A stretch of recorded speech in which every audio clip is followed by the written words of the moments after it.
I've got Dan Truex with me, and anyone that knows me well maybe has heard the name Dan Truex. And the reason I use his name so often is because I know a handful of extremely disciplined people, Jocko Willink and a bunch of other cool guys like that, some UFC fighters, just amazing discipline to live at that level. And Dan Truex is right there. He's not in second place of anybody that I know. He's right up there with the most disciplined people that I know. Welcome, Dan. Glad to have you here. Let me tell everybody a little bit about you. Dan's the CEO of Guard Logic. That's an analytics-based physical security company. He's a police lieutenant, and he's an Army captain. He's the expert on willpower and discipline. He's developing a program to teach the average guy how to develop that way. He's also married with kids. So, Dan, people tell me, and I'm sure you've heard this a lot, and you coach successful people, I don't have time for that. And that's when your name pops up. You're the CEO of a company that's been growing and doing very well. You're the CEO and a shareholder, a large shareholder in that company. You work full time as a police lieutenant, and then you're in the reserves as an Army captain, and you're married and you have kids. Where do you find the time? Yeah, and it goes already what you said. First off, if just to be put in the same context as Jocko Willink, if he sees me, I hope he doesn't punch me in the face or something, because that guy's just an amazing story, both of his books as well. But, it comes down to both willpower and discipline. Those are two different things, and we'll discuss them throughout this. We make so many excuses about time, though. We have plenty of time for everything. There's all kinds of statistics about how we use our time: 3 hours a day watching TV, 2+ hours a day on social media. And then we're like, I don't have time to do this. Yes, you do. You just don't prioritize it, right? So, which plays a role into discipline and willpower. How do you prioritize and execute on those things? But we have the time to do just about anything we want to do. We don't have the time to do everything. And so picking the things that matter and doing those are what make a difference. And the people that build successful lives, that's what they're doing. They're not sitting on TV. They're not sitting on social media. And there's people that use social media as a tool, very obviously, right? And that's then becomes work as well. But yeah, we all have the time. I'm not any more special or amazing than any other person.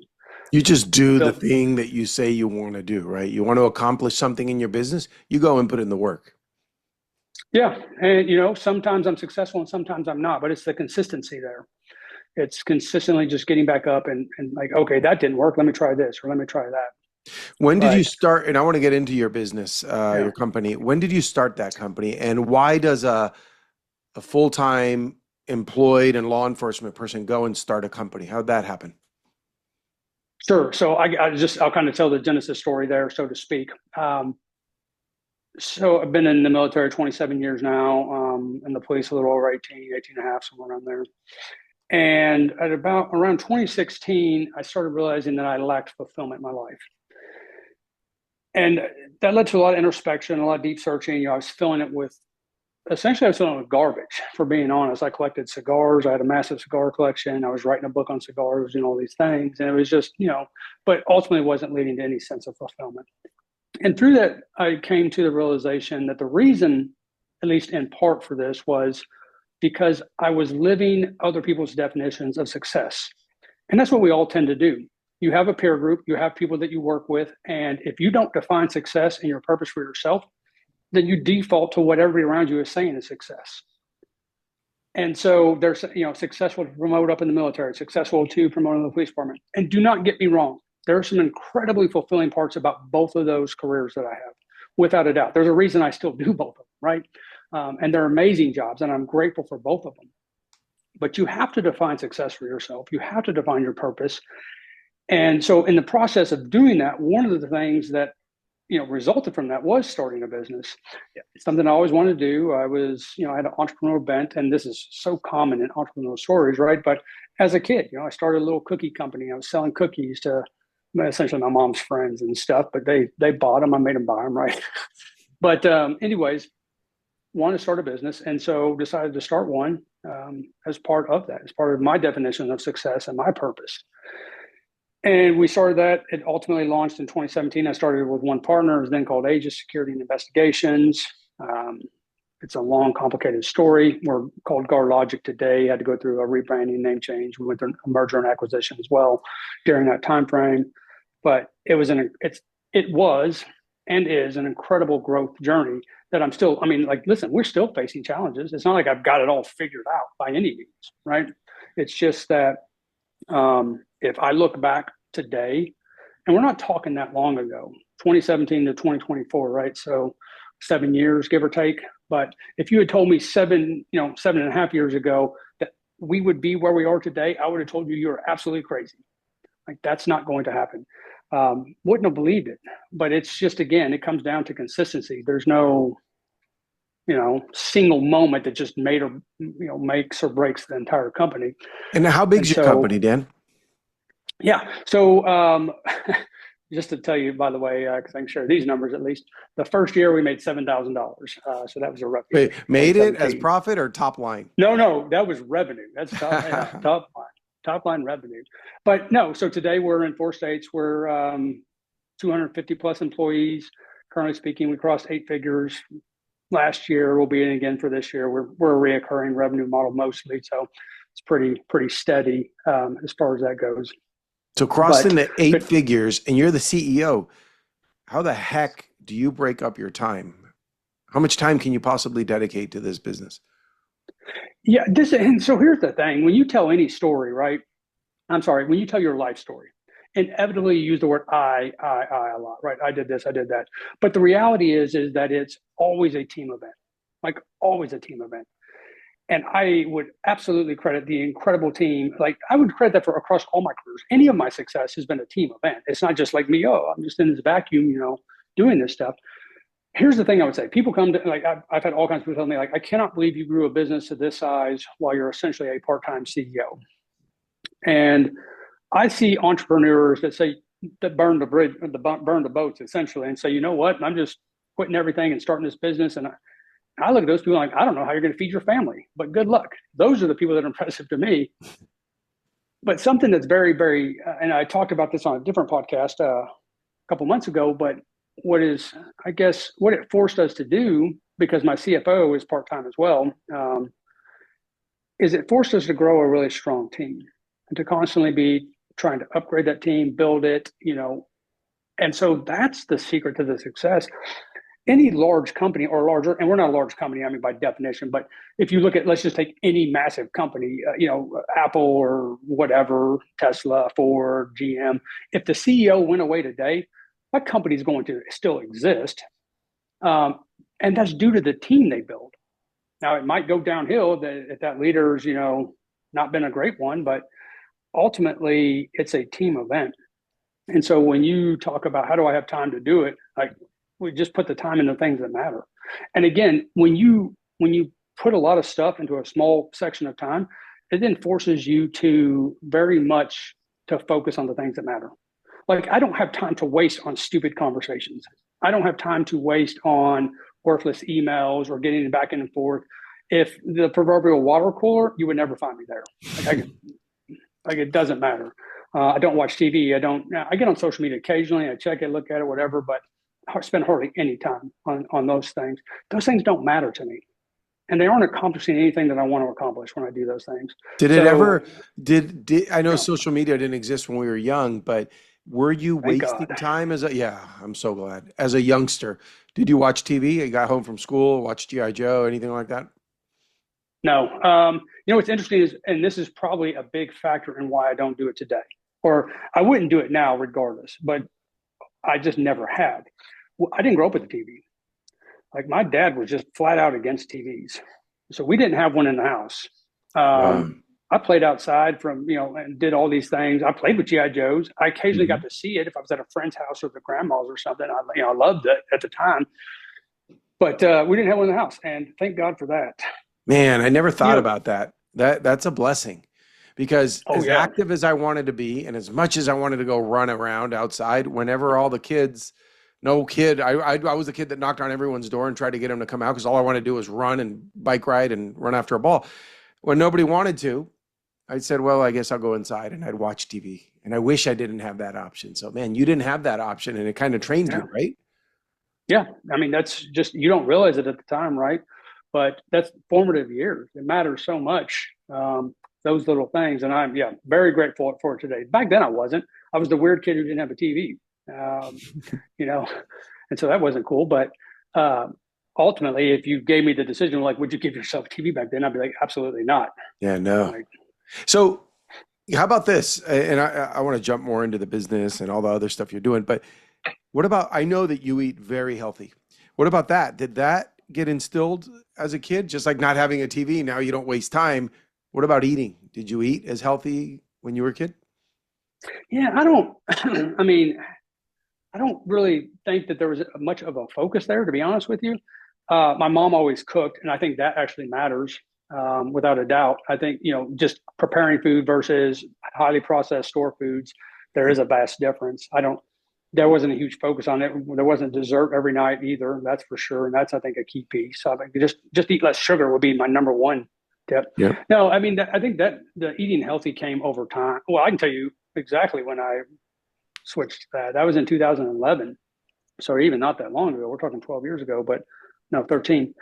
I was in Iraq.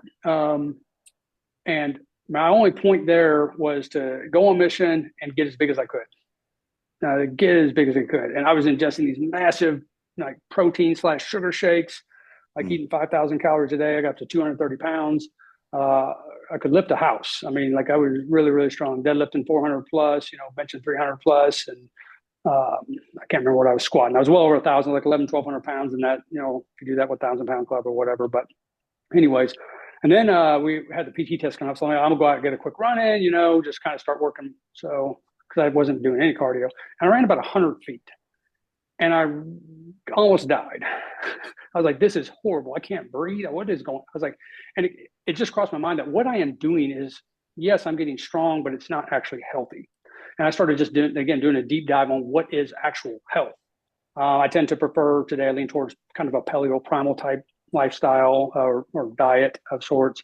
You know, I go in ketosis. I actually spent years in ketosis, but now I just dip in and out of it. I'm in it right now. I've been in it for the last several weeks. I think it's good. I just don't think you should do it all the time. But anyways, But you to answer weigh your question, 230 pounds? You guys are, you yeah. might be a little taller than me, but man, 230 pounds? Oh, I was big. Yeah, yeah. You can ask my wife when I came home. It was a massive surprise. I just spent a year getting, as big as I could. I mean, just massive amounts. Taking stupid supplements too. I mean, and when I You were say stupid, I mean deployed? literally. Yes. Oh, Mhm. so she got this surprise at the front door, the big Dan Truex? Yeah, yeah. I mean, she knew I was like, we're gonna get bigger. I weigh this much, but you until you see it in person, it's a little different, right? That's Wow. Wow, yeah. that's impressive. All right. Yeah. So you've got an eight-figure business. You just crossed into that. And you've done that just over the last few years that you only founded the company less than 10 years ago. I think that's super impressive. I want to hear how that's happened. How do you go? What if a guy right now is doing a 500,000, he's been at it for a few years, and you hear this, how do I break 1 million? Dude, you broke 10 million and beyond. How'd you do that so fast? Well, again, it wasn't me. It was a team, right? And it's very much in our case. I think every story is different, but if you look at the industry and then you say, okay, where is the industry having problems and where are they not solving problems? And in our case, when you think of unarmed security, nobody has a like, oh, I really respect that as a profession. They have a pretty negative connotation that there's not a lot of respect there. And so what our BHAG is, our big heritage goal or whatever, is to change that reputation. And so I mean, listen, we're not a perfect company by any means. We don't have a perfect product, but we work really hard at putting out a high quality product and it makes a difference to our clients. Um, we actually care about those things. We have, our standards of excellence and all these things that we're constantly working on improving, adding new things to our company and how we do things, our systems, our processes. Um, so one, build a strong team. I mean, if I was going to answer this succinctly, I would say build a strong team. And your team, even if that's yourself, you're eventually going to add other people if you're building any business of size. Hire quickly, fire slowly. This is still a lesson we're learning as a company. Wait, hire But quickly or hire slowly? I'm sorry. Yes, you got me. Yeah. Hire slowly, fire quickly. Yeah, yeah. You knew exactly what I was Yep. saying. Key thing, but your team matters, like matters so much. And as you start to grow, you have to systematize and or process things. Like it has to be. You cannot do that without a foundation. And again, There is no like you write a policy, you develop a system or a process, and then it's done. It is a constant either evolution of sorts, I guess. But so systems and processes build a strong team, and then it's just a continual improvement process. So tell me Like how do we something just get better today? in your industry. It's like where I live. There's security guards at the front gates, and there are Mm-hmm. security guards in rovers that drive around. They'll call you if you left your garage open, or that's the sort of thing, right? That this isn't a Yeah, residential. You might have a commercial building, apartment buildings. What because I look, we where I live, we've changed security companies multiple times. I'm sure that's pretty typical. Tell me something you've done and your employees. What has your company done that's different from what the average one does that'll keep me wanting to keep you, so you maintain that income, and then I guess word of mouth, right? Because if you get a property manager seeing what you're doing at one property, I'm sure they're going to get you into more property. So give me some examples of what you've done that's different in the industry. yeah. I think there's a lot of little things that add up. There's a huge problem we see in our industry normally, and this probably doesn't apply to everybody. It's not even the entry level officer that's always the problem. In fact, that's maybe 50% or less of the time that's the problem. Where we actually see the biggest problem is at the mid level manager, that first person who's not working hours at a site. They are not responsive. They don't care. I mean, just they're horrible at their job. It's amazing how consistent that's an issue. They don't visit sites. They don't provide oversight. They don't provide support to the employees. They don't develop relationships with the client. And that matters quite a bit. If your employee doesn't feel supported and they don't feel like you care, they're not going to care, without a doubt. Um, and we see it's just like the model in our industry is they put a person typically like this entry level manager or mid level manager. They put them over a geographic region, and they're responsible for two things. They're responsible for the current clients, and they're responsible for getting new clients. And you can guess how they get promoted. It's getting new clients, but it's a model that doesn't work, in my opinion. Simply put, because what you're looking at, what you're incentivizing is go focus on the new clients. Don't pay attention. Do it as fast as you can, grow and get out. Like that's the model. Do you So do we are something not different going there? out. Yeah, we don't do that. There is no sales role whatsoever for any. Sales is a challenge. And don't get me wrong; it's a nut we have not cracked, but we're not growing like that. I typically have done all the sales. We grew by word of mouth, eight figures. It was word of mouth by quality of product.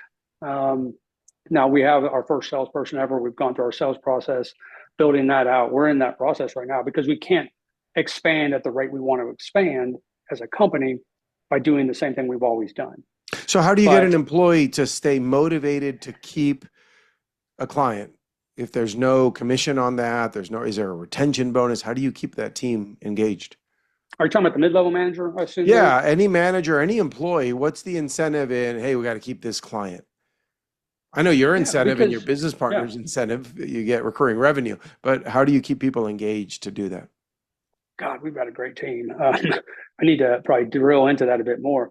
But one, it's active engagement by senior leadership.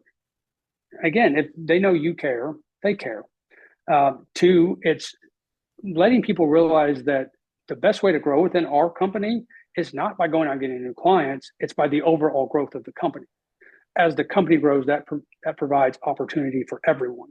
If the company doesn't grow, then you're going to stick where you're at. It's very much a meritocracy based system um, in our regard. But I can tell you this: our area directors, which is kind of what we call that position specifically, are very much engaged. And sometimes we find some people aren't, and then we part ways with them, obviously. But you also do that by setting clear expectations up front. What's And it, I could go so into that for a while, but yeah, and people always complain. Entrepreneurs always complain about finding good people, and they're not all perfect people. There's always going to be your lower 10% that just don't perform. They don't care. They're not in the right job. They got to go find something else. How do you find the right people? Do you have a process that you found that works for you? yeah. And so we use basically, I don't know if you've heard of top grading. It's a methodology for hiring. We use kind of a modified version of that. It's not perfect yet. We're working on improving it, but ultimately, we have a pretty in-depth hiring process, far, far more in-depth than what our competitors are using. But again, and I tell you, we have tons of work to do. The hiring slowly thing. We've got some work to do in firing quickly. We tend to hold on to people too long when we shouldn't. Um, but ultimately, if you take your time, you really work at getting them, and then you set clear expectations for them. We have what's called an officer scorecard. These are the expectations. Do this, you're an A player. You don't do this, you probably shouldn't be with our company. Um, and then coaching, mentoring, as well. And so that's all part of the process. And then oversight, because our competition does not provide oversight. Your oversight is your site supervisor who works 40 hours a week at the same site, who is not going to come check on you at 3 a.m. on the, whatever. And so we have, assistant area directors, but essentially they're night shift. And so they go around and just check on people. The goal isn't to catch them doing bad things. The goal is to say, let you know, hey, we're here. Do you need support? We've got you. What do you need? What helps make your job easier? But that all makes sense for making sure you're keeping the good ones, and for the not so good employees, for them to just go find something else. But what about hiring? Are you looking at people that come from a certain industry? Are you bringing military? What are you doing to just make sure you're getting the best people at the outset? Yeah, it's just an in-depth screening process. There's a lot of things you can do in screening, especially using top grading methodology that just help you identify the right people. Uh, so many people hire and they don't really go into it knowing what they want. They go into it and they interview the person like, oh, I like that guy. Let's bring them on. But our process then is actually, no, this is exactly what we're looking for. And this is how they relate to our standards of excellence or our values, what we call our values. But do they have this criteria? And you don't do that in a thing where, like, tell me about a time that you had to, show loyalty or some garbage question like that. You ask them about their life and you ask them about their career and how they do stuff. And then you look for the things you're looking for in the context of how they answer that. It makes it a lot harder to, because if you tell me, like, to tell you about a time I did X, Y, or Z, I can make up a story like that. Those are just But when I'm telling you about stories. my life, I just tend to roll into my life. Like, I did this and I work with this guy. And then you start looking for trends. This is a training component as well with the people that are doing the interviews, right? But I'm talking the entry level officer.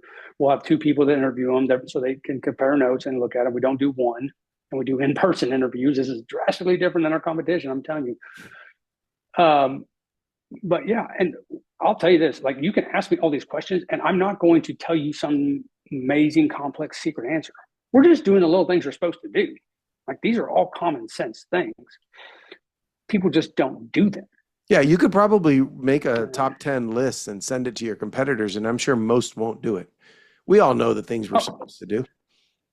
yeah, I don't care. Like, they can get all of our systems and processes, and those are pretty well dialed in. I don't care. Take them. We'll publish them on the internet because you're Yeah. not going to do them. Yep. I heard of a company, I forget if it was Toyota or some major car manufacturer years ago, invited their competitors to see the assembly line and how it works. And they even actually said it'll lift us all up, the whole industry. So for you to continue growing, aside from selling, you're in 3 states. Is acquisition a model? I'm always looking at acquisitions. I acquired 14 companies in the process of building mine. But is this different? Because you really just, if they're not doing things as good as your company's doing them, do you want their systems and standards, or what are you buying there? So are there acquisitions in your industry? Yeah. Oh, yeah. It's extremely common in our industry. Acquisitions, mergers and acquisitions. I would stay away from mergers for sure, but acquisitions are a double-edged sword. The first side is that, yeah, I don't think that there's too many people that are doing it as good as we are. There's companies out there, I'm sure, that are. I just don't know them. Um, so that's bad in the fact that you're buying a low quality product, but it's good in the fact that I really don't want to go in and buy awesome and then mess it up either. If we buy this low quality product and then we go in and amaze all the clients, well, that's a win. But the problem, the second side of the sword is that now we're talking culture inculcation, right? Taking our culture and then inculcating it to another company. And the bigger the company is, the more difficult that is going to be. So as acquisitions, it's something that we have definitely talked. Like I said, we've had one in our past, and we actually had two that one fell through. We went all the way through due diligence with them, but they were lying about some stuff, whatever else. So what I would say is that it's a potential for us, but it would just have to be the really right. We're not looking at going out and buying anything. Our biggest competitor is a perfect example. Biggest competitor, I should say, the biggest company in our industry, Allied Universal. is an $18 billion company. So obviously they have some amazing people and they've done some amazing things. I'm not taking away from that. Like, who am I to talk about an $18 billion company, right? But what I would say is this: that was their strategy. You read Steve Jones' book; he's the CEO of Allied. It was acquisition, acquisition, acquisition, and that's how they grew. In 20 years, from 10 million to 18 billion. Wow. You think about that amount of growth; it's insane. But they have extreme cultural problems right now. Mm. There's they have an article in Time that bashes them, in Time magazine, that takes their company and just tears it apart. It's really interesting because companies don't usually get that level of scrutiny, especially in our industry.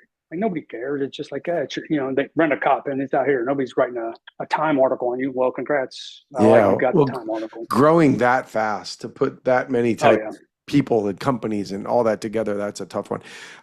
So you are the king of discipline. I know you're a shy guy. You're not going to brag ever, but I know you are, so I'll say that. How do you have that go down to your employees? I mean, do your processes demand people to be disciplined because they have to do certain things? How do you instill that in people?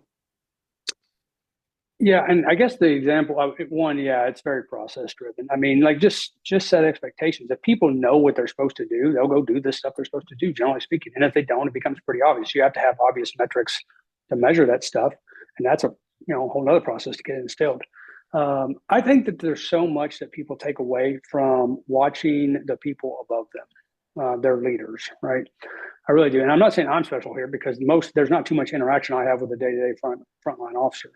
But I use an example outside of business, as a matter of fact. So, I'm huge on time management and using calendar and all that stuff. The other day, my wife's like, "Hey, did you know your daughter just wrote out a schedule for her day? Like, this is my 10-year-old, right? And she's writing out a schedule for her day. We've never said you should manage your time or anything like that. People see the stuff you're doing and they do that stuff if they view you in a leadership position. Like, oh, that's working. There's so much to setting the right example and just being an example versus do what I don't do what I do what I say kind of Right. mentality, which again is so common. I saw that what you're saying happen for 20 years in my business, where if I saw, we had a warehouse and we had workers picking orders, walking around, shipping things. And I'd noticed some new guy and he walked a little slow, which, he slipped by us. He walked fast in the interview because the interview process was, you're going to pick orders. We're going to train you real quick. You're going to do it. And maybe he walked fast that day, but I'd see him work and he's walking a little slow. That's not the way we walk around here. So I'd intentionally go walk by him. And I'd say, hey, can you come here and help me with something real quick? And he didn't keep up with me.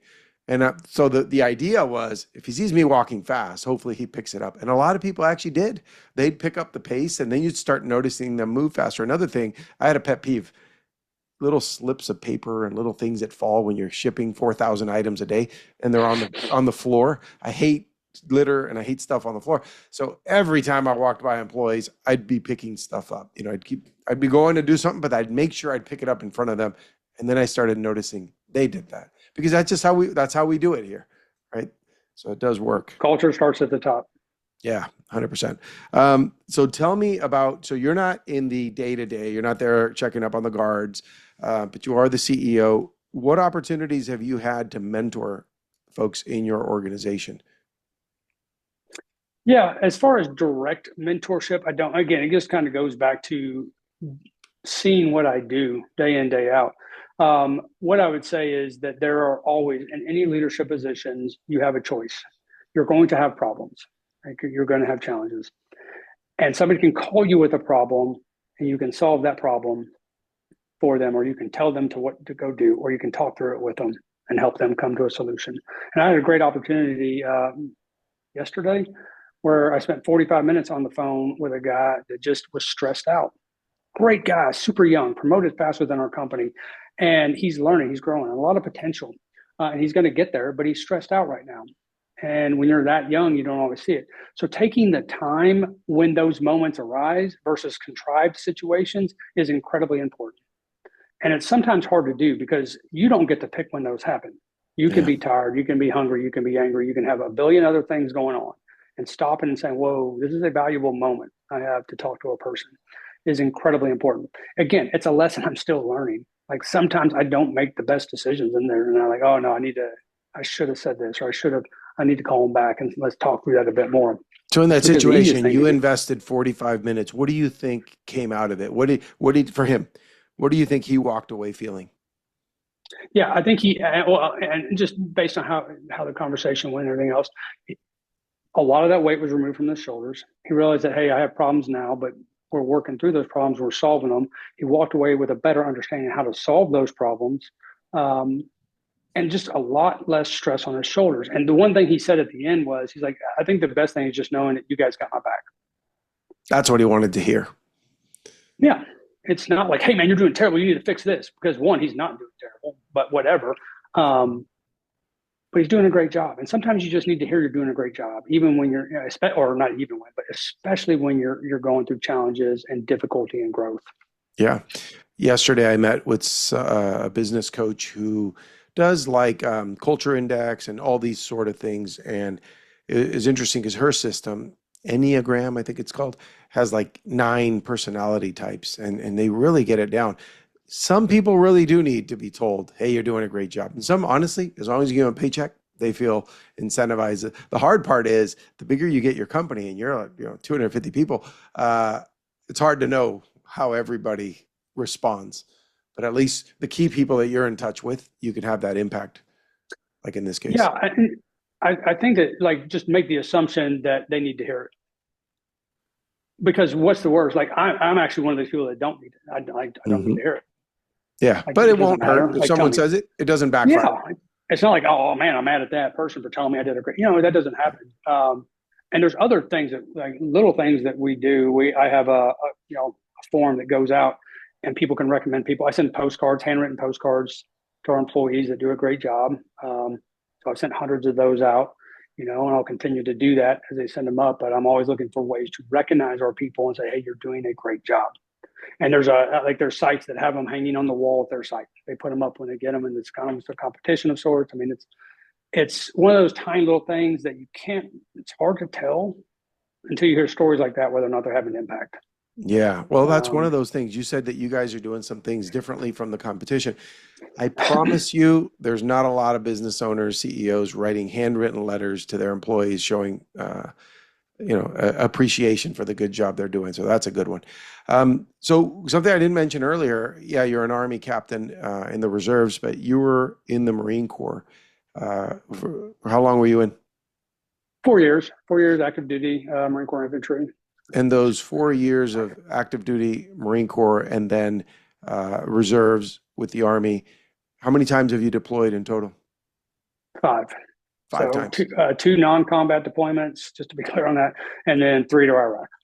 to Iraq. You see any My second action? home. Yeah, yeah, yeah. First deployment, so third deployment. Not so much, a couple of times where bullets were flying here and there, but not really anything. And then the fourth deployment, or that second combat deployment, yeah, we were patrolling Baghdad daily, so fair amount there.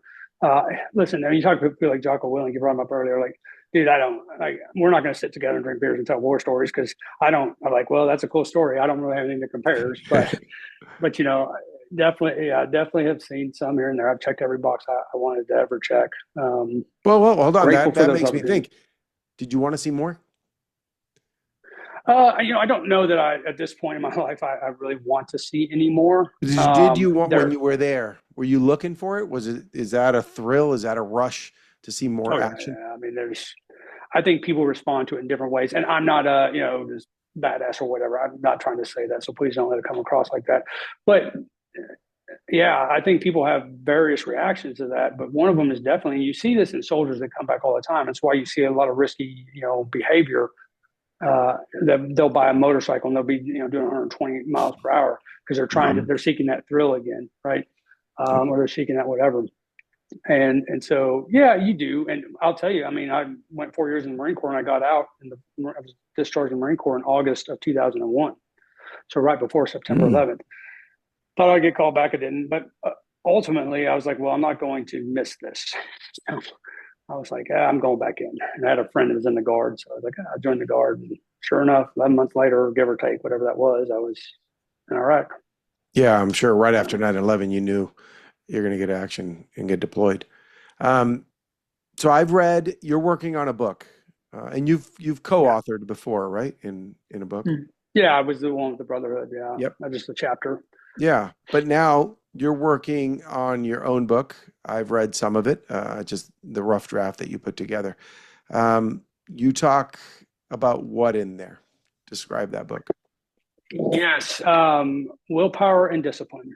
And I'm going to tell you, I don't think people understand those two things and I the don't think fact I that they're do. different. Well, I don't know that I So, always forget the difference. so I will listen. This is one that is very easy me to go down a rabbit hole on. So reel me in, just say, hey, or just stop me if I'm going too in depth. So willpower and discipline. I want to define willpower real quick, and that's the short-term ability to delay gratification or take immediate action to meet one's goals. This is how I define it. So you're either doing something or you're not doing something, and you're doing that in the moment. And it's very much like a muscle. People refer to it as like, oh, willpower is like a muscle all the time. That's actually a better analogy than most people realize. And the reason for that is we have actually an area, or it's actually two areas in our brain, but it's called the anterior midcingulate cortex. And this area of your brain actually grows when you do things you don't want to do. It gets stronger. And I say that very carefully when you do things you don't want to do. If you want how to build willpower, it's very simple. Do hard things you don't want to do. But what's interesting about that is it's not just doing hard things. In fact, it doesn't, hard things don't even matter. It's doing things you don't want to do. You can do hard things that you like to do. It does not strengthen that area of your brain, which to me is actually very, very fascinating. Um, and so when you look at it like willpower is a muscle, then I'm gonna skip a lot here, but so tell me if I'm not making sense.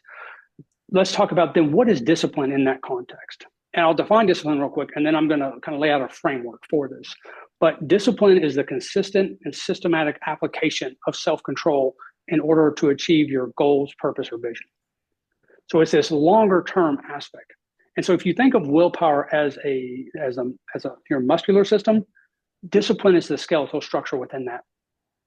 And so over time, I've developed a framework for that skeletal structure. It's the HEIRS framework, HEIRS. It stands for habits, environment, identity, rules, and systems.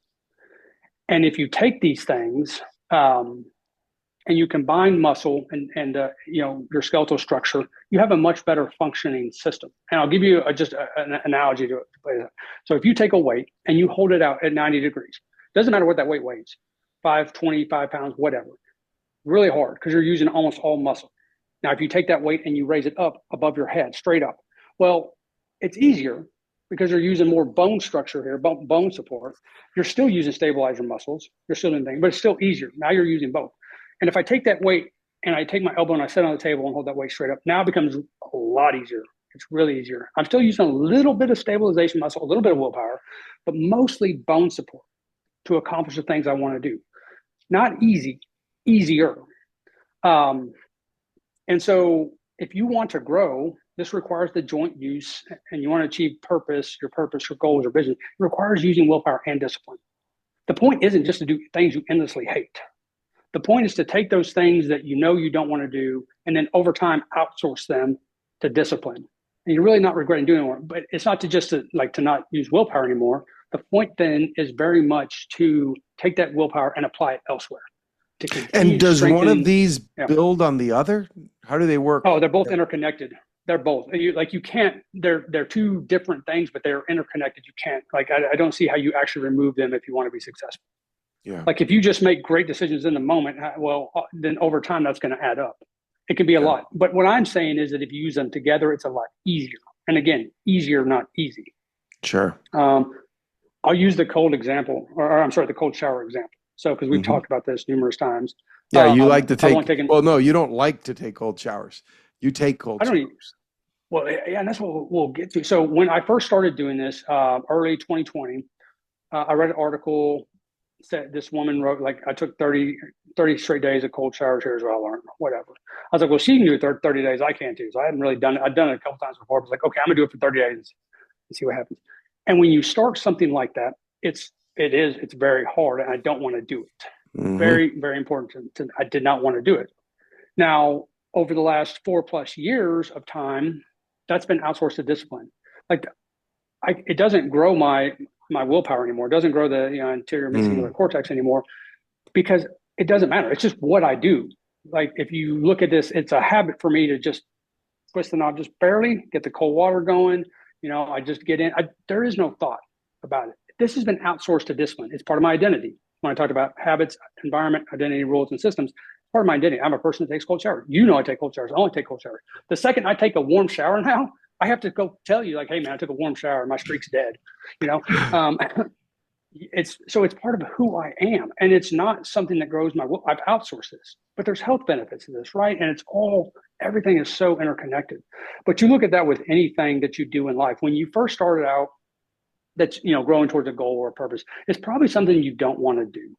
Talk about intermittent fasting. You talk about time management and how you enter things into the calendar, your morning routine, all these things. And that's incredibly difficult to continually do things over and over and over you don't want to do. So if you outsource this to discipline, and the book will cover this, and I'll get back into that here in a second, but if you outsource that, those things become easier. And again, I want to stress, the point is not to make your life easier. The point is then to use your willpower for other things to grow more and make it this process where you're just taking these incremental steps up over and over and over again. So the book is going to look at these two things. And what the book does is there's two sections. The first section is on willpower. There'll be 15 chapters on willpower, each with a challenge in there on focusing on growing willpower. Let's do some things we don't want to do. Let's weed out the people that are going to quit early anyways, right? Let's do some things we don't want to do. The second section is really going to dig into the AIRS framework and discipline and building real discipline. And there'll be, like I said, 31 challenges. So across two sections, it'll be part of your 31 days university. There'll be a corresponding course where it's probably gonna be a smaller group than what you normally have. I might focus on like 10 people. I tend to prefer to work deeper with smaller groups, but and we'll run groups through this over time, probably a couple times a year. Again, lots of things going on, but that is the general focus of the book. I've got about 15 chapters, roughs finished. I've got some of the section intros and intros, rough drafts finished as well. So right now it's just more like a passion project than anything. But again, discipline, just do it consistently. Eventually to schedule time in it weekly to write. Yeah, you'll knock it out. You'll knock it out. Yeah, I don't have to tell you. That's going to be fantastic. It'll be on 31dayuniversity.com, which is where I host my 31-day challenge, and other guys do as well. So I can't wait to have that on there. It's going to be good for whoever wants to work on their discipline, man. I can't think of anybody better to write that program than you. So I've heard about willpower being a muscle that tires out throughout the day. So it's very difficult to make healthy choices at the very end of the day when you've made great choices all day, and now somebody puts a chocolate bar after you're exhausted and tired and had a rough day. It's easier to fall for the weakness and give into that chocolate bar at night as opposed to the first thing in the morning, right? Yeah. So a lot here too. So that I could cover. So first off, there was a study that showed that essentially exactly what you're saying. There was a follow-on study that was very, very interesting. And it took people and it separated them into groups of people who believed willpower was finite, and then people who believed that willpower was pretty much infinite. And what that study found was your beliefs greatly impacted your willpower. So if you believe at the end of the day your willpower is going to be weaker, it's definitely going to be weaker. It's to paraphrase a quote, whether you believe you have willpower or you don't, you're right. Yeah. I think there is some truth to that, though, regardless, right? There's nobody who just makes infinite decisions and their decisions consistently get better or stay the same, right? Over time, it's going to degrade. It is a muscle of some sort. I just believe, excuse me, that it's a lot stronger than people think. And then the second part, what I would say to that is let's use the chocolate bar or whatever food at the end of the day. That's why discipline and the AIRS framework is so important, because it is what comes in. Okay, let's build a habit. Let's set some rules. So if you know that you eat poorly at the end of the day, you're making decisions, just make some rules. Like, I don't eat X, or you make it a habit where you don't do something. Or, and this is one of people miss, is environment. People don't understand environment. Don't have the food in your house. Don't buy it. It's really easy. Yeah, it's really easy to make great decisions when you just can't have access to it. Like if the only thing you have is like, carrots and, whatever healthy food in your house, well, guess what? You're not going to have, it's not a challenge. It doesn't take any Yeah. willpower. I was like, I Yeah. don't have an option. So there's so much I can go into an environment, but yeah, I think that, there's a study that said we make 35,000 decisions a day. It's a pretty common number thrown out there. Whether or not that's 100% true, um, yeah, it's like you're making a ton of decisions, but every single decision you make is building a brick in your life, a tiny little brick. And what's the quality of that brick? Because that's what adds up to the foundation of your life and whether or not you're going to have your purpose, your goals, your vision for your life. Um, So we can so yeah, outsource our habits to discipline in a way. It requires work, but pretty soon they're on autopilot and they seem to be very good disciplined habits that work for you, right? yeah, habits is one of the, so it's that very first part. So there, another study said 43% of our day is driven by habits. Hmm. So I want you to think about that. You're making 35,000 decisions. Again, accuracy, I don't know, but that's a study that says that 35,000 decisions, 43% of those are just habit right now. That means you are making 15,000 plus decisions every single day that you never even thought about. Now, you can't go back and examine 15,000 decisions. What I am saying is that there's probably 100 decisions you're making a day where if you just tweak and make a habit a little bit better, you're going to have a profound impact on your life. Like just amazing. But guess what? It doesn't take willpower to do that. Like once you transition it from willpower to, my morning routine definitely took willpower at the start. My morning routine now takes no willpower. Most of it's just habit, you know? Yeah. Um, So yeah, if I wanted to take a load off, I got off work and I get home and I either smoke a cigarette and have a beer, or I transition that to going for a 1 mile jog. Man, over a year, you're talking about some major differences in your life, and they're both habits. And you're right. yeah. The difficult part is in the beginning. So tell me what you think. There is a structure to the 31-day university, but everybody has, the creators like you have autonomy within there. What do you think that program is going to look like? People are going to sign up, they'll get a book in their hand, and then what? Yeah. And a pretty standard structure really. But what it's going to consist of is that obviously we'll have some kind of intro stuff, but the foundation or the base part is going to be weekly calls, daily challenges you receive. There'll be encouragement. There's going to be haven't decided where the group's going to be yet, but Facebook, WhatsApp, whatever, where we're constantly encouraging each other, sharing how we implemented the challenges, that sort of thing. I'll be actively involved with these groups. It should be fairly intensive with the people that commit.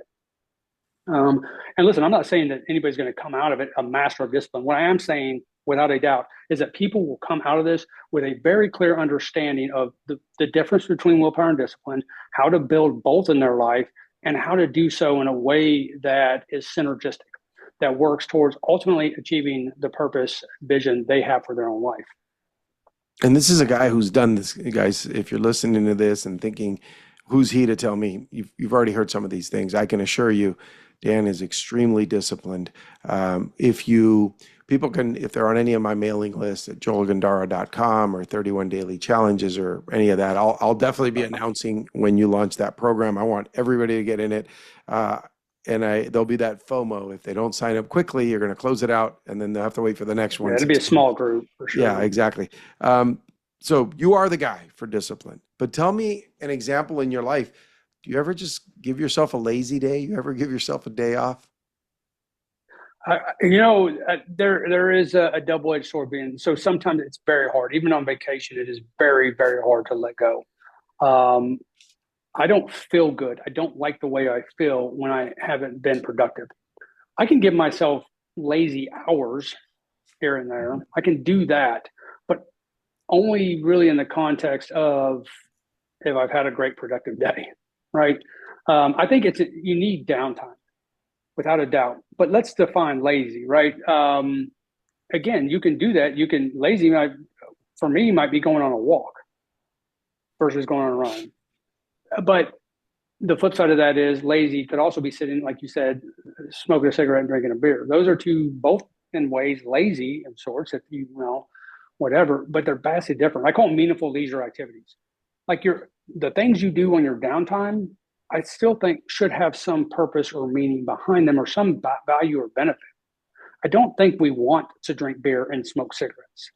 I think that there's a variety of reasons people do those things, but I think they're mostly for a form of escape.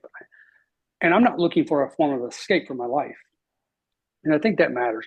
I am not perfect. I do not have it all figured out, without a doubt. I still make mistakes. I still make decisions that aren't great. I still, have days where I'm like, man, I wish I'd done more today.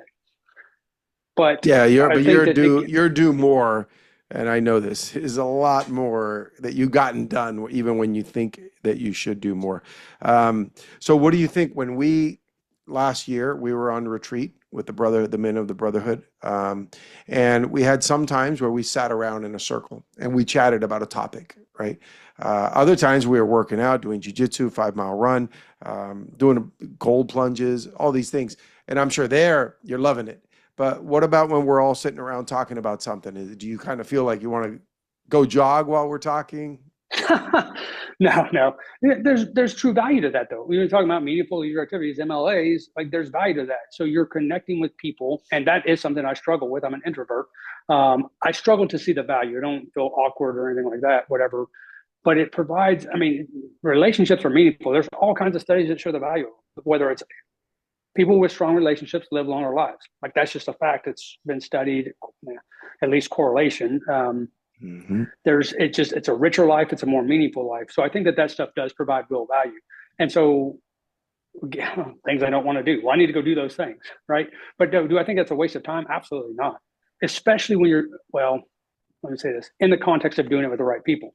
Yeah. So if you're doing it with like-minded people that want to grow, that want to be more than who they are, that want to have meaningful conversations. Now, if you want to sit around and talk about football scores, then I'm not your guy. I'm sorry. Like, listen, if you have fun doing that, that's great. I'm not judging you. It's just not for me. And yes, I will think I'm wasting my time, and I will want to go do something else. Yeah, you and I are very similar. I can't tell you more than maybe three professional athletes in the world. At a certain point in my earlier adulthood, I realized that was, and there's nothing wrong. Hey, if guys love sports, I Yeah, love go for it. practicing sports and playing them. I just can't sit around and watch too much because I get a little bored being the fan. I want to be the guy on the field. Um, so yeah, you and I are very similar. I like to be productive physically or business wise or developing in relationships and learning from each other. So I get it. I think we're probably weirdos, and that's okay. Nothing wrong with Yeah. that. So I know you eat very healthy. You're not eating a bunch of sugar or processed food. How about the workout side? Because you're very lean, you're muscular, which I got scared for you when you were in the cold plunge for like 20 minutes and it was freezing in there. And I go, he doesn't have any body fat. I was shivering pretty hard too Yeah, after you that. were, which is normal. Yeah. But what are you doing for workouts? What's your routine? Yeah. And so I am, again, I don't want to say I'm busy, but I have full days. And so I have some base stuff I do. I believe it or not, I think walking is actually really important. I do a lot of walking. I try to get outside in the sun. Then running. I try to lift heavy things. Um, so deadlifts is a big one for me. I think just those power movements, core activity, bench press. Even though maybe lesser degree on that one. But what I really try to do that I think makes the difference is I just try to maintain that base, and I do that through what I call micro workouts. We've talked that before dinner a couple of weeks ago, whatever. Um, like you can run in place if you got nowhere else to go and you got nothing to do and you're standing there. Will people look at you like you're weird if they walk by? Yes, they will. I can promise you that. But running in place, getting out and doing push-ups, doing air squats, doing, just 20, 25, 50 of them, whatever. It doesn't matter. Consistency. And I'd say this over and over. Everything is about consistency. If you're consistent with stuff, so I maintain a pretty high base, and then what I really try to do is I try to peak for events. So, for instance, I did the 50K, or if I'm doing the Army fitness test, or climbing Potosi, whatever when that's coming up. Then Mhm. my goal is to then ramp up and peak for that event. But then come back and I'll base and then peak several times a year. Um, but I think diet is probably, if you want to talk about being lean, diet's number one. But staying fit and healthy is just so much, or has so much power as far as mental health and cognition goes, and these other things. We don't think that. We're like, oh, it's all about whatever muscles or six pack or whatever. But ultimately, one of the big reasons I do it and I maintain this level of fitness is very much because my brain matters to me quite a bit. Like I want to maintain that mental health, and it's Do you think incredible. you'd be as good a leader or decision maker in your business as CEO and all the other things you have going on if you had a gut and you weren't as healthy? No, I don't think there's any way to do that. I mean, I think that's actually, um, I function better when I eat healthy, when I get good sleep, which by the way is extremely important as well. Make better decisions. I'm more efficient with my time. And for some reason, people equate with working longer as being better. And I don't make that equation at all. I would rather get a lot more stuff done in a compacted window and then have time to go run or to get in the sauna or cold plunge or whatever. And those, it's a virtuous cycle. The healthier I am, the better decisions I make. The better decisions I make, the more efficient I am. The more efficient I am, the more I can work on being healthy. And it just goes in this circle. Uh, so for me, and I can't speak for everybody. I know I've known. I mean, there's plenty of amazing CEOs out there who clearly look at it and they're not healthy, but maybe that works for them. I don't know. It just doesn't work for me. I know that Yeah, I think everything is interconnected. some of us might be more susceptible to performing poorly under bad health conditions. I'm like that. If I eat, Yeah, look, I go to Costco with my wife one out of every 100 trips probably that she goes, and a couple of times I ate the $1.50 hot dog. I don't drink soda, but I had the club soda or whatever. Maybe I just had a yeah, water. But man, I didn't feel good after. For the rest of the day, I really did not feel well. And then I felt mentally bad because I was like, this sucks. My stomach doesn't feel comfortable. yeah, Everything was bad. Well, I think we're fortunate if we get to feel bad from those things, right? Because if we didn't, yeah. just let it accumulate and then our health will deteriorate. So maybe some of us just get hit harder. When you said micro workouts, it made me think I had a right hand man. I always ask permission if I could tell stories. And he said, yeah, that I could share this story. His name's Justin. And before I sold my company, he was getting a little bit overweight. And this is a guy who knows way better because before I hired him, he ran a good coaching business, physical coaching to people. He'd go to their homes and he was quoted in Muscle and Fitness, all these healthy magazines, they'd quote him. And I saw him getting a little bit overweight. And by the way, I mean, nothing compared to most people, but for him, he didn't have a six pack anymore. We'd go work out and I'd see a little bit of flab and I'd call it out. I want to be a good accountability partner for him. And he gave me the default excuse that many of us would make. And he said, I just working a lot, man, just don't have time. And I said, you said that to the wrong person. Cause see, I'm your boss and this place has yoga mats, weights, medicine ball. It's got everything in the office. So, and that whenever I come in once a week or so, if I see you working out instead of working, I'm going to give you a high five. I'm not going to be bothered that you stopped for 20 minutes or 10 minutes or five. And then he said, man, you're right. But still, it's 30 minutes, 20 minutes. I said, no. Do 1 and 2 minute workouts. Top of the hour, stop and do a 1 or 2 minute workout. And he did that, man. He got shredded in just a few months. And that was the real difference. That's all he did, what you said, those micro workouts. Yeah. It keeps that base, without a Yeah. doubt. And I want to touch on, aside from everything that we said that you do, you also coach. Yes. Yeah. Should be launching that website soon. I've actually been working with AJ to get that launched. But yeah, I have a coaching philosophy, a coaching practice website will be launched. It's really surrounded around building a vision for your life and then the discipline to execute it. Building people, it's always exciting to start something and it's always exciting to imagine the distant future. Where people get lost is that hard middle, is what I call it. When the excitement's gone from the starting and you can't really see it's like, it's the distant future is more and more, doesn't feel real to you. It's executing in the day to day. So it works on, I have a different philosophy than most. One, I believe coaches should have a shelf life.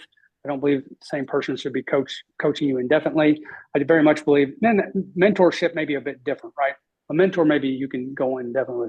Coaches should use playbooks. So just, a whole playbook designed out. It uses and incorporates just various tools and products and stuff. And we look at a lot of different things. But I really focus in and I try to stick to about one at a time right now. I don't do more than one just because of time. And I really do a lot of preparation prior to that. So whatever time we'll spend talking, I spend just as much time preparing for it. Yeah. Usually And about those, an hour a week. and those are entrepreneurs.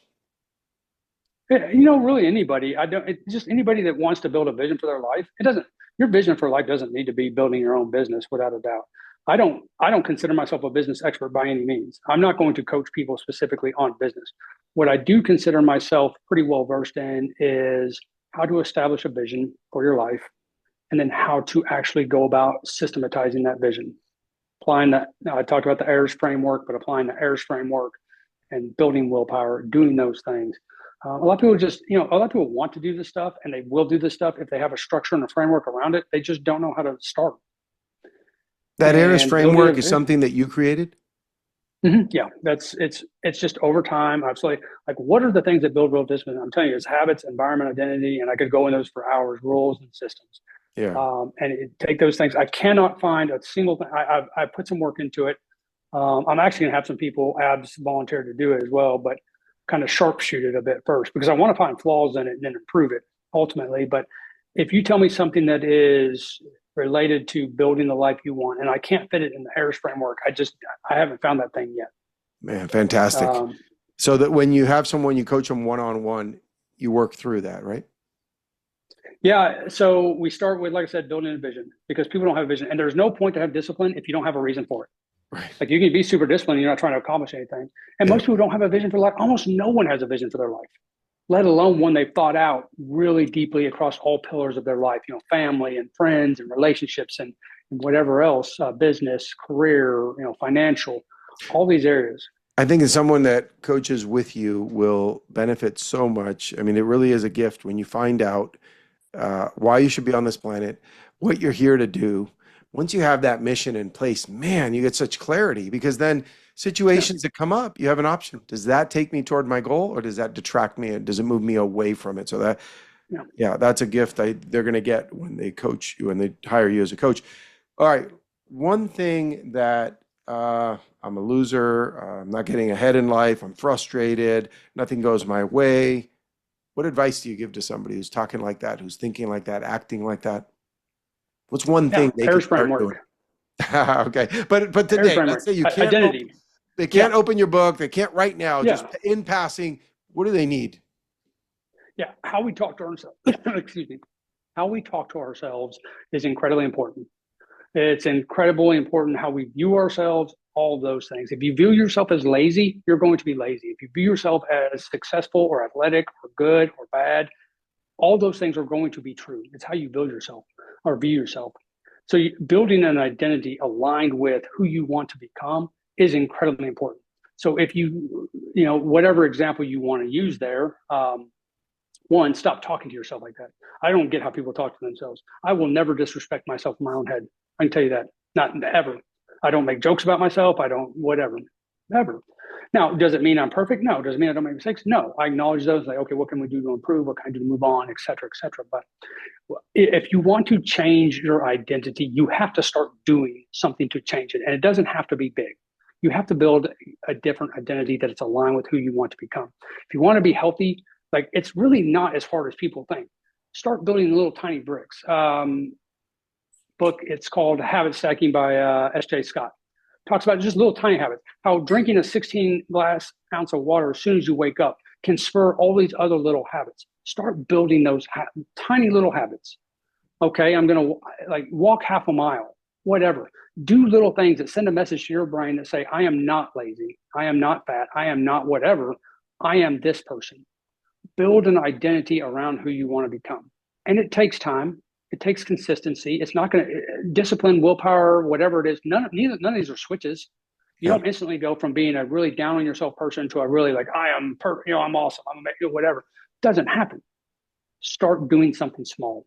Start doing it now. Start doing it today. Stop making excuses. Stop saying, I'll start that tomorrow. Start it right now. Like, get down and do 2 push-ups if that's all you can do. Yeah, I you don't, I don't start care what building it it. is. Yeah. Yeah. There's Um, a gentleman I know reached out to me. I put a post on social media and I said, if you don't have this sort of network in your life of men, and it was some events or something we had going on, I said, DM me the word brotherhood. And a week or two later, I saw it. It was like in a hidden thing. And I go, oh, I felt horrible. And I reached out and I said, hey, I saw that you sent me this. What's going on? We had a phone call. His world was imploding. Wife left him with kids, just bought a new house and rebuilt it all. business is suffering because of all the, he started getting into a depression, getting into his head, started drinking alcohol, started smoking marijuana to be able to go sleep at night. I mean, it just a pattern, a circular pattern of destruction. So I told them, all right, we're going to get together in person, come here to my house, and we're going to do a workout. The guy had not exercised. Of course, he needed to wear himself out so he could sleep that first night. And he made a commitment to me, okay, I'm going to stop drinking that day. I'm going to stop smoking marijuana. It's been a month. He's in my 31-day class, the current one going on. And Awesome. everyone in the class says this is not the same guy who started to today where we're on day 20 something. There is no magic. I don't have a secret formula. The guy just started doing exercise, stopped drinking, smoking weed. He hired a trainer. And then guess what? On top of everything else, the fights that were happening with his wife, he's already out of the house, but they've stopped. She sees him differently, Yeah. and she's saying there's something different about you. And she's not looking for those arguments with him. And it's not a power struggle, all because he did a little bit of exercise. He stopped drinking. So it's like you said, it's these tiny little steps. Everything is connected. Everything in our lives is connected. And if one thing is not going well, it's going to impact everything else. We want to say we're separating it, and it's in this little drawer over here. It's not the case. Yeah, I don't know how to silo Not all the that. case. All right, Dan, if people want to talk to you about coaching, they'll eventually want to buy your book. How do they get a hold of you? Sure. Go to my website. You can. It's not launched yet, but you can still subscribe to whatever. I'm not going to spam anybody wherever. I hate spam with a passion, but you can sign up there. It's True TRU, and then the word exponential. So trueexponential.com. So that's an easy way to start. You can find me on LinkedIn, Daniel Truex. It's pretty easy, TRUEX. There's not too many of me. If you go Martin Truex, you'll get something different. But you can find me on Facebook, Twitter, whatever. Again, give me some time because I don't check these things daily. But not hard to get a hold of. But yeah. So it's trueexponential.com. In that true and exponential, you use the E one time, right? One time, Got it. TRU and then exponential. Got it. Trueexponential.com. Dan, thanks a lot, man. Great to have you here. Yeah, it was great, Joel. Thank you so much for the opportunity.